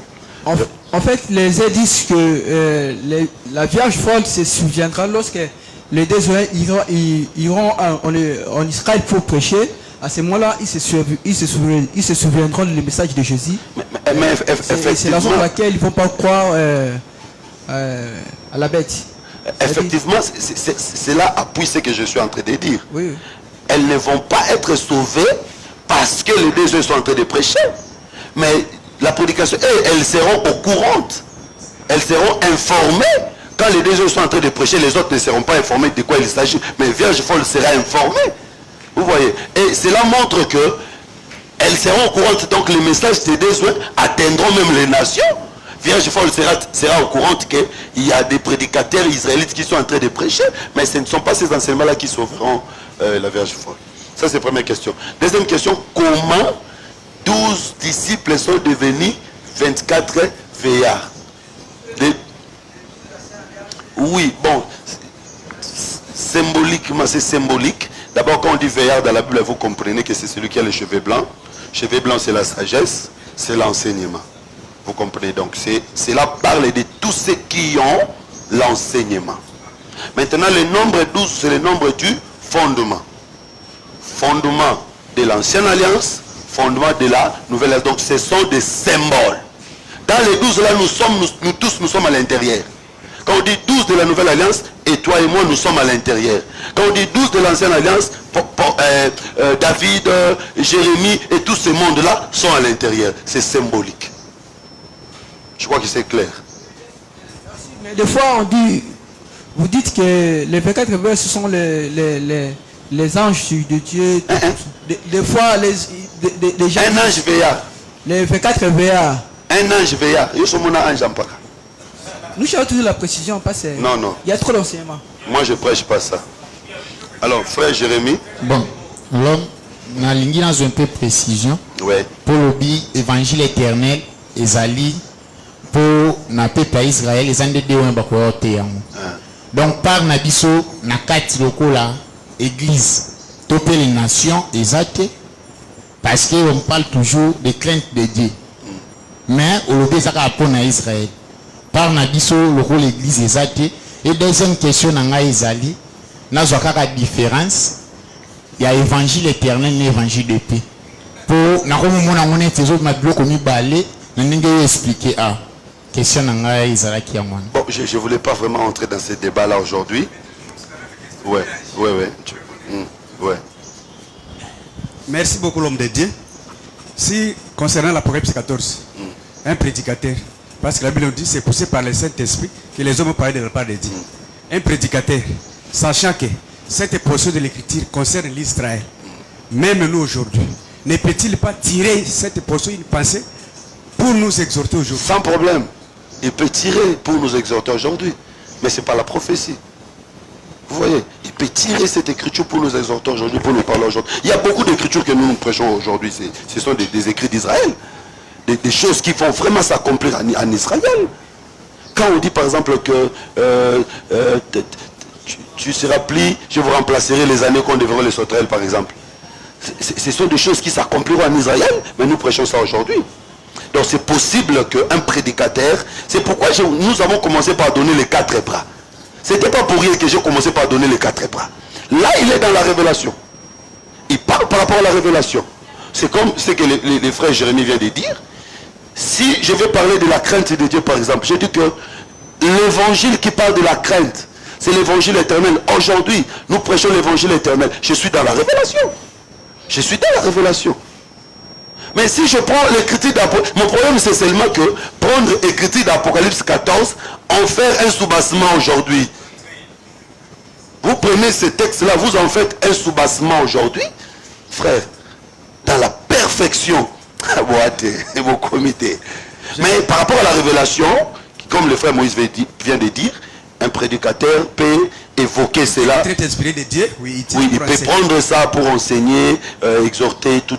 Mais ici, nous sommes dans la prophétie. Puisque nous sommes dans la prophétie, nous montrons quand est-ce que telle écriture va s'accomplir. Donc, Apocalypse 14, 6, son accomplissement vrai. C'est comme le frère Chico disait, il faut montrer comment ça va s'accomplir. Ça s'accomplit là-bas. Alors aujourd'hui, c'est d'une manière partielle. D'une manière partielle. Alors, y a-t-il une différence entre l'évangile éternel et l'évangile de paix? Ça dépend maintenant de la compréhension. Ça dépend de comment vous comprenez l'évangile éternel. Si l'évangile éternel, c'est un mouvement commencé par un groupe de gens en 1980 Kingandi, dans un tel lieu, et un mouvement qui évolue, qui était à Paris, qui est allé à Bruxelles, qui est allé à Kisangani, qui est allé... Là, c'est différent de l'évangile des apôtres. Mais si l'évangile éternel, c'est vraiment l'évangile des apôtres, il n'y a pas de... Parce que l'évangile de paix, c'est l'évangile des apôtres. C'est l'évangile des apôtres. l'évangile du salut. Non, je suis en train de vous montrer un élément important. Un élément important. Nous ne prêchons pas l'enseignement qui a commencé par un groupe de gens dans un coin quelconque. Et ce mouvement-là s'est répandu parce qu'il y a des mouvements comme ça. C'est comme le branhamisme. Le branhamisme a commencé avec un homme qui s'appelle Monsieur Branham. Et son mouvement s'est répandu aujourd'hui sur toute la terre. Alors, s'il y a des gens qui pensent qu'il y a un message qui a commencé quelque part avec un monsieur quelconque, et ce mouvement-là s'est répandu, et ce mouvement-là est appelé évangile éternel, moi je ne suis pas dedans. Ah, là nous sommes d'accord. Oui, oui. Alors, oui, voilà. Maintenant l'évangile éternel qui est dans Apocalypse 14, 6, c'est ce que je suis en train de vous montrer prophétiquement. Oui. Prophétiquement, ça va s'accomplir là-bas. Alors, ici, vraiment ce que j'ai dit, je sais que j'aurai des problèmes. Je sais que j'ai déjà des problèmes en parlant de ces choses. Oui. Mais je suis tellement clair que même des gens qui vont faire des problèmes, ils les feront en coulisses, ils ne me feront pas des problèmes en face. Oui. Il y a des arguments forts. Je répète encore. Je répète et j'attends encore des questions par rapport à ça. Si évangile éternel, parce que Jérémie qui pose la question, je ne sais pas moi, qu'est-ce que tu comprends par évangile éternel?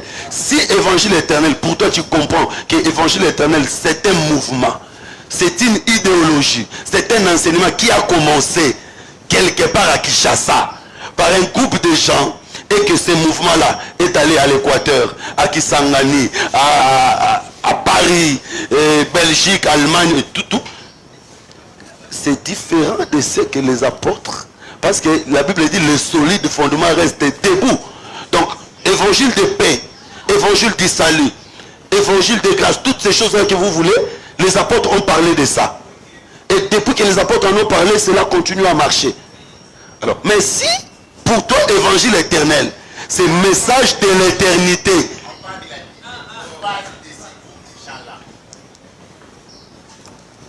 Toi, tu parles de quel évangile? Mais Apocalypse 14, 6, je te montre que Apocalypse 14, 6, c'est ce qui sera prêché en Israël. Oui. Prophétiquement parlant. Prophétiquement parlant. Alors si aujourd'hui nous disons que nous prêchons évangile éternel, c'est une manière par rapport à la révélation. Hein? Si nous évoquons là-bas, voilà. Mais j'ai ouvert cette parenthèse pour montrer seulement que nous ne sommes pas un mouvement. Nous, Assemblée des Saints, nous ne sommes pas un mouvement. D'abord, nous sommes limité le Assemblée des Saints. Il y a une Assemblée des Saints. Assemblée des Saints, apôtre. Il y a des gens qui pensent que c'est eux les porteurs de la vision de l'Assemblée des Saints.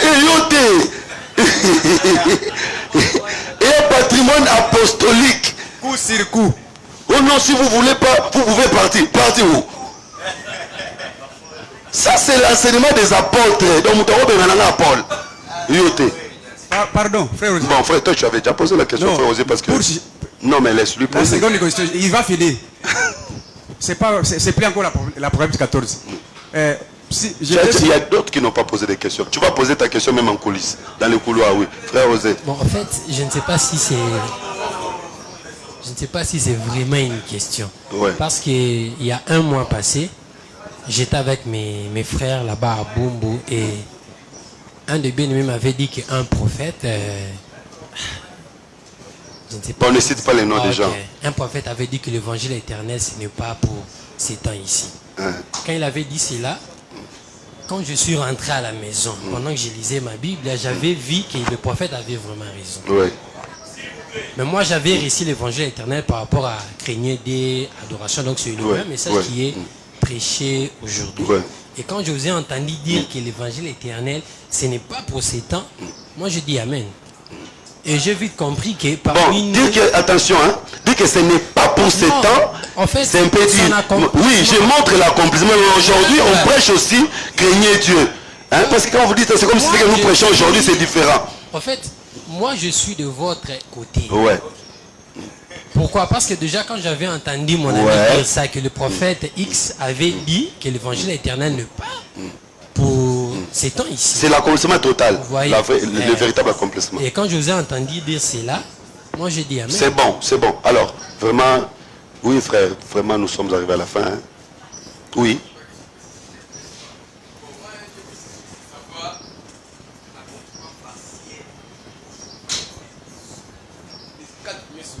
L'accomplissement partiel. Partiel, oui. Bon, c'est comme je vous ai dit que nous ne serons pas entrés en profondeur parce que nous sommes dans Ribin, nous allons passer. Il y aura des leçons si les 7 sauts. Nous aurons une leçon si l'ouverture des 7 sauts. Là, nous allons entrer en profondeur. Parce que la semaine prochaine, nous devons terminer avec Ribin. Et puis, j'ai montré seulement quand est-ce qu'Israël sera restauré. J'ai montré qu'Israël sera restauré pendant les premiers sauts. J'ai montré, pendant que l'Antiquité sera en train de travailler, les deux vont aussi travailler. Et je vais également montrer, pendant que l'Esprit de grâce viendra, c'est après la guerre d'Armageddon. Donc c'était juste ça mon problème. Je ne suis pas vraiment en train de parler sur les 7 sauts. Mais il y aura toute une leçon consacrée aux 7 sauts. Il y en aura. Même si ce n'est pas moi qui donne cette leçon, il y aura un autre professeur qui donnera une leçon sur les 7 sauts. En ce moment-là, vous allez... Sinon, nous ne serons pas terminés les 12 fils d'Israël. Je crois que prenez votre mal en patience. Vous allez comprendre. Sinon, entre-temps, si tu lis les livres scellés, tu as toutes les réponses possibles. Vraiment que Dieu vous bénisse abondamment. Toutes les questions, nous sommes prêts à répondre. Nous sommes des frères. J'ai toujours dit que quand je confesse quelque chose de différent de vous, je ne suis pas votre ennemi, nous sommes des frères. Donc, quelqu'un qui croit que non, l'évangile éternel, c'est aujourd'hui, il n'est pas mon ennemi. Pas mon ennemi, nous sommes des frères, je peux voir différemment de vous, mais le Seigneur peut toujours nous éclairer, peut nous réunir. Donc, il n'y a pas de souci en cela. Et vraiment, je demande que vous puissiez bien me comprendre parce que je sais que